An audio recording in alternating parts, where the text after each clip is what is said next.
자, 이 관점의 차이 때문에 현대의학이 선택한 관점은 바로 파스테르의 세균론을 선택을 했습니다. 많은 이제 제약 산업과 또 많은 수술 치료 이런 것들이 증상에는 관심이 많이 있지만 이 증상이 일어난 원인에 대해서는 별로 찾지를 않죠. 혈당이 오르면 혈당만 내리고 혈압이 오르면 혈압만 내려줍니다. 감기가 생기면 여러 해열제, 진통제, 진해 거담제, 또 항히스타민제 이런 약을 써서 증상을 완화시켜주죠.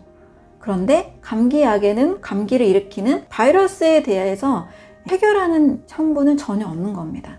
그래서 현대의학이 선택한 관점은 증상 완화다. 자, 이러한 관점에서 약은 치료제가 아니다라는 이야기를 저는 꼭 강조하고 있습니다. 현대의학에서 선택하는 모든 약들은 이 파스테르의 관점에 의해서 증상만 해결하기 때문에 증상 완화제다 라고 설명을 드립니다. 그러면 예방이 될까요? 어떤 분들은 이제 고지혈증 처방을 받으시고 수치가 정상이 되셨어요. 그런데 예방을 위해서 약을 꾸준히 드세요라고 이렇게 설명을 들으셨다 하더라고요. 저는 절대 고지혈증 약이 예방이 된다라고는 생각하지 않습니다. 고지혈증이 일어났을 때 그 부분을 처리해주는, 그 부분을 약화시켜주는 부분에 있어서의 역할은 해주지만 우리 몸에 고지혈증이 생기는 원인에 대해서는 다루지 못하고 있는 거죠. 그래서 약은 예방도 아니고 치료도 아니다. 증상 완화제일 뿐이다 라고 말씀을 드립니다. 자, 이런 파스테르의 이 세균설 관점 때문에 현대의학의 어떤 제약산업이나 또 주사, 수술이 사실 엄청나게 발달하게 됐습니다. 역시 질병의 원인을 단순하게 잡아야만 약이라는 게 만들어질 수 있고 또 치료가 단순화되기 때문에 이 관점은 누구나 손쉽게 이해할 수 있는 관점인 것 같아요. 하지만 인체는 분명히 우리가 이번에 코로나19도 많이 겪고 늘 감기나 또 독감의 위험을 우리는 늘 받고 있는데 어떤 사람은 잘 걸리지 않고 어떤 사람은 너무 자주 걸리기도 하고 이게 다 다르잖아요. 체내 건강 상태가 다 다르기 때문입니다. 그래서 우리 몸을 건강하게 만들 수 있는 방법은 세균론이 다 틀린 건 아닙니다. 이 세균설에 의해서만 모든 건강을 우리가 책임지자라고 생각을 하시기보다는 우리 몸의 세포를 건강하게 만드는 방법, 또 몸 전체의 독소나 영양 상태, 체내 밸런스를 잘 조절하는 방법, 이것부터 우리가 신경을 써야 될 것 같습니다. 자, 그래서 우리가 아픈 이유는 이런 관점으로 인해서 조금 더 많이 오랫동안 아프게 되지 않았나, 아프고 나서도 약을 의지하는 그런 습관들 때문에 쉽게 병이 잘 낫지 않는 이런 현상들을 경험하게 되는 것 같습니다. 자, 그래서 우리가 건강하게 살기 위해서는 첫 번째, 우리의 관점의 전환 했으면 좋겠습니다. 사람의 몸은 절대 쉽게 병에 걸리도록 만들어지지 않았습니다. 사람의 몸은 완벽한 생명 시스템을 유지할 수 있도록 잘 설계되어 있습니다. 그래서 우리 몸에 대해서 잘 이해하고 내 몸을 잘 사용하는 방법을 안다라면 굳이 큰 병에 걸릴 이유도 없고 암으로 인한 큰 고통에 우리가 빠질 필요도 없겠습니다. 그러면 왜 사람이 이렇게 아프게 되는지 두 번째 요인인 약에 대해서 알아보겠습니다. 저는 약은 치료제가 아니다 라고 분명하게 말씀을 드립니다. 저도 약에 대해서 공부를 해왔고 심지어 약이 사람의 병을 다 치료해 줄 거라는 믿음을 가지고 신약개발팀에서 일을 했습니다. 엄청난 신약을 개발을 해서 많은 사람들이 고통으로부터 좀 해방될 수 있도록 돕고 싶은 꿈도 있었고 또 엄청나게 좋은 신약을 개발해서 돈도 많이 벌고 싶은 또 명예도 얻고 싶은 그런 꿈이 있었습니다. 그런데 좀 더 깊게 공부를 하다 보니까 저에게 일어난 이 관점의 전환이라는 것을 통해서 보니까 약으로는 사실은 사람이 건강해질 수 있는 것은 아니라는 사실을 알게 됐습니다. 약은 치료제가 아닙니다. 그리고 약은 예방약도 아닙니다. 약의 목표는 증상 완화입니다. 그래서 병원이나 또는 의대 모든 커리큘럼에서는요, 증상을 중심으로 질환 중심의 사고와 질환 중심의 치료를 하고 있습니다. 쉽게 예를 들면 당뇨 전 단계가 오면 혈당 강화제를 처방을 받죠. 또 당뇨병 있으신 분들은 좀 더 심해지면 인슐린 주사를 맞습니다. 자, 그러면 혈당은 조절이 되는데 당뇨 전 단계가 해결이 되나요? 당뇨병이 치료가 되나요? 그렇지 않은 거를 잘 알고 계시죠. 한번 약을 먹기 시작하면 계속 약을 먹어야 됩니다. 혈압약도 마찬가지죠. 혈압이 높으면 혈압을 정상으로 내려주는 고혈압 치료제 약을 처방을 받습니다. 오늘 먹었으면 다 치료가 돼서 내일 안 먹게 되나요? 그러지 않죠.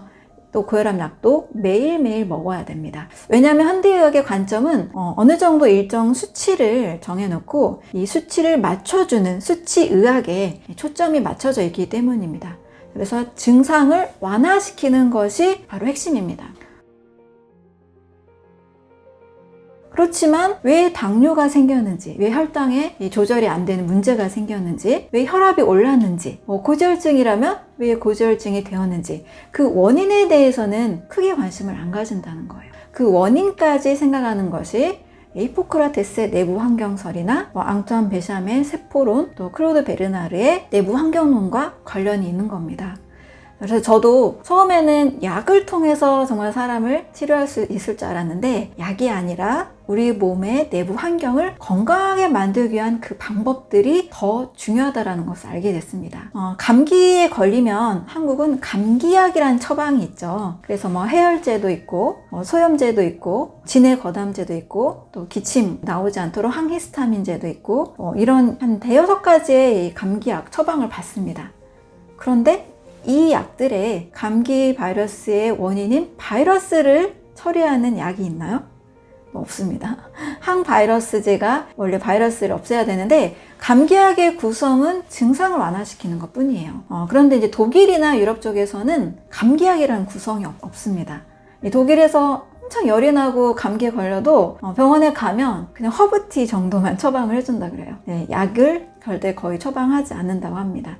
우리나라에서 좀 더 이 약을 쉽게 많이 먹는 환경인 것 같습니다. 자, 이와 같이 약이라는 것은 증상 완화에 초점이 맞춰져 있고 증상을 왜 생겼는지 이 원인 해결에 대해서는 크게 관심이 없습니다.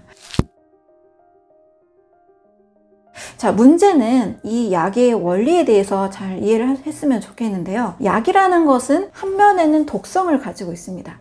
한 면은 치료 효과를 가지고 있습니다. 그래서 이 치료 개수를 산정할 때 치료량을 치사량으로 나누게 됩니다. 그래서 항암제 같은 경우는 부작용이 굉장히 심한 약으로 다 알고 계시죠. 근데 1세대 세포독성 항암제를 맞게 되면 소화기도 문제가 생기고 머리카락도 다 빠지게 됩니다. 그 이유는 1세대 항암제에 빠르게 분열하는 세포를 타겟으로 하기 때문입니다. 빠르게 분열하는 세포가 암세포의 특징은 맞는데요. 정상세포도 빠르게 분열하는 세포가 있죠. 바로 위점막세포하고 두피세포입니다. 그래서 머리카락이 빠지고 위점막이 손상이 돼서 소화기능이 굉장히 저하가 되는 거죠. 자, 이 항암제는 치료량과 치사량, 그러니까 치료가 되는 양과 죽는 용량이 똑같이 같습니다. 그러면 치료 개수가 1이 되는 거예요. 하지만 이제 페니실린 같은 경우에는 항생제인데요. 이 항생제를 많이 먹었다고 갑자기 사망하진 않죠. 항생제 같은 경우는 이 치료 개수가 굉장히 큽니다. 이 페니실린은 치료 개수가 1000인데요. 그 말은 치사량까지 도달을 하려면 굉장히 많은 양이 필요하다는 뜻입니다. 그래서 항생제를 우리가 좀 일상적으로 처방받지만 항암제처럼 그렇게 부작용이 그렇게 심한 편은 아니잖아요. 어느 정도 부작용이 있긴 있지만 그래서 이 치사량과 치료량의 기준이라는 것에 의해서 모든 약은 치료 개수라는 것이 산정이 됩니다. 그러면 치료 개수가 클수록 안전한 약물이고 치사량이 굉장히 크다라는 얘기입니다. 치료 개수가 작을수록 굉장히 위험한 약입니다. 치료 용량과 치사량이 같기 때문입니다. 이 말은요, 모든 약은 한 면에 다 독성이 있다는 겁니다. 독성이 없는 것은 약이 될 수 없어요. 이건 제약의 기준입니다. 그래서 비타민 C나 비타민 A나 이런 거는 식품 속에서 추출한 거기 때문에 이걸 먹고 사망까지 가기는 어려운 거잖아요. 그래서 식품은 약이 될 수 없고 독성이 있는 것만이, 치사량이 나오는 것만이 약이 될 수가 있습니다.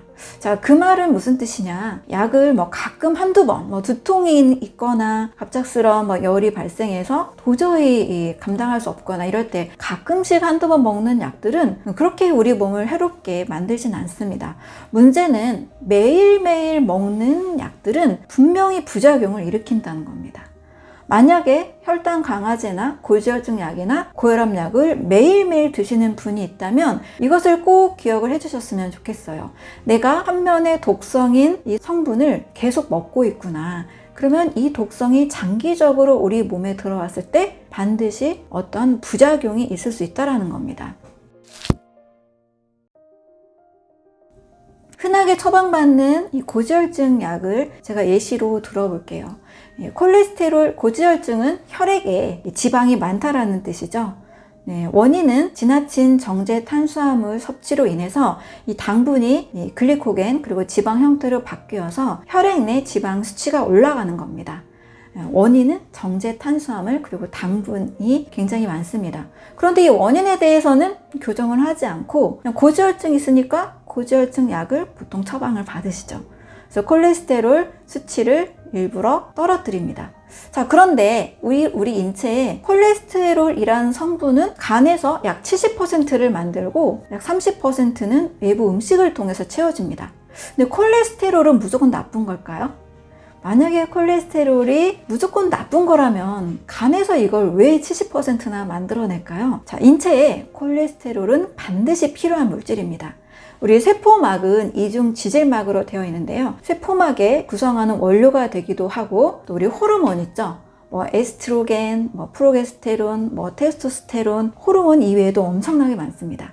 여기서 스테론이라는 성분이 바로 콜레스테롤을 원료로 해서 만들어집니다. 그리고 이 혈관도 보면 다 세포와 세포의 연결로 이루어진 조직이기 때문에 여기에도 역시 콜레스테롤 필요합니다.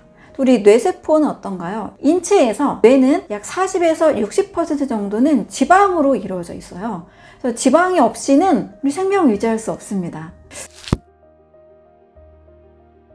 자, 그런데 이렇게 인체에 지방이라는 성분 또 콜레스테롤이 반드시 필요하기 때문에 간에서 만들어내는 건데요. 수치가 높다고 콜레스테롤 저해제를 먹으면 일단은 간에서 합성을 하는 것을 막습니다. 모든 약들은 차단제의 역할을 합니다. 인체에서 제대로 돌아가는 어떤 시스템들, 효소 시스템들을 차단하는 역할을 하는 것이 바로 약이 효과를 나타내는 기전이 됩니다. 자, 콜레스테롤 필요해서 만들었는데 고지혈증 때문에 간에서 콜레스테롤 합성을 떨어뜨린다. 자, 그러면 수치의학의 관점에서는 어떤 일정 정상 수치를 도달하기 때문에 건강하게 보이는 것 같습니다. 수치를 딱 맞춘다라고 생각을 하면. 자, 근데 사람의 몸은 그런 수치에 대한 어느 정도 참고가 될 수 있지만 우리 몸은 기계가 아닙니다. 우리 몸은 자연이죠. 기계가 아니기 때문에 자연이 필요한 이 콜레스테롤이 합성이 안 돼서 이것으로 인한 부작용을 반드시 겪게 됩니다. 자, 콜레스테롤이 만들어지지 않으면 어떤 일이 발생하느냐? 제가 세포막과 혈관에 반드시 필요하다 그랬죠? 혈관 기능 장애가 옵니다. 말초혈관 장애가 오기도 하고요. 혈관병으로 우리가 알고 있는 것은 당뇨병도 있지만 사실 치매도 혈관병이라 할 수 있습니다. 장기적으로는 뇌질환 장애, 치매나 알츠하이머의 원인이 될 수도 있습니다. 또 남성들의 경우에는 발기부전이 안 되는 이런 원인이 제공되기도 합니다. 또 LDL 콜레스테롤 같은 경우에는 대부분 나쁜 콜레스테롤을 알고 계시는데요. 잘못된 상식입니다. HDL과 LDL 콜레스테롤은 HDL, 하이 덴시티, 고밀도냐, LDL, 로우 덴시티, 저밀도냐에 따라서 이 특성이 다른 것 뿐이고 각각의 우리 몸의 세포 안인지 세포 밖인지 그 위치가 다를 뿐입니다. LDL 콜레스테롤도 부족할 경우에는 면역력에 문제가 올 수 있습니다. 그래서 콜레스테롤 고지혈증 약을 오랫동안 드시는 분들은 염증이 굉장히 잘 생기기 쉽습니다. 한 10년 정도 콜레스테롤 약을 드셨던 분을 이제 상담을 하게 됐는데 이분이 가지고 있었던 증상들이 방광염도 있었고요. 그리고 또 근육, 다리에 힘이 점점 빠지는 그래서 마치 파킨슨병 초기 같은 너무 힘이 없어지는 그런 증상도 있었고 혈액순환이 안 되고 몸이 차가운 이런 증상들이 있으셨는데 제가 보기에는 나이가 들어서 생기는 증상이라기보다는 너무 오랫동안 고지혈증 약을 드신 부작용으로 보였습니다. 따라서 약을 선택하실 때는 일시적으로 내가 급한 불을 끌 때 이렇게 응급 상황에서는 굉장히 도움이 되고 꼭꼭 필요한 성분이 맞지만 장기적으로 드실 때는 반드시 부작용에 대한 위험도 같이 대비를 하셔야 된다는 겁니다. 특히 이제 나이가 많으실수록 65세 이상의 우리나라 이제 인구를 보면 하루에 한 2알 이상의 약을 드시는 분들이 60%가 넘더라고요. 만약에 70대로 넘어가면 더 많은 분들이 약을 드시고 계실 텐데, 자, 이것을 많은 분들이 굉장히 자연스럽게 생각을 하세요. 나이 먹었으니까 뭐 이 약도 먹고 저 약도 먹고 두세 가지, 서너 가지. 어떤 분들은 정말 최대 많은 분들 20알까지 드시는 분도 봤거든요. 나이가 들었다고 사람은 약을 다 먹는 존재가 아닙니다. 우리 몸이 정상적인 그런 기능을 하지 못하기 때문에 이런 부분에 있어서 증상이 오는 것이라는 것을 꼭 아셨으면 좋겠습니다.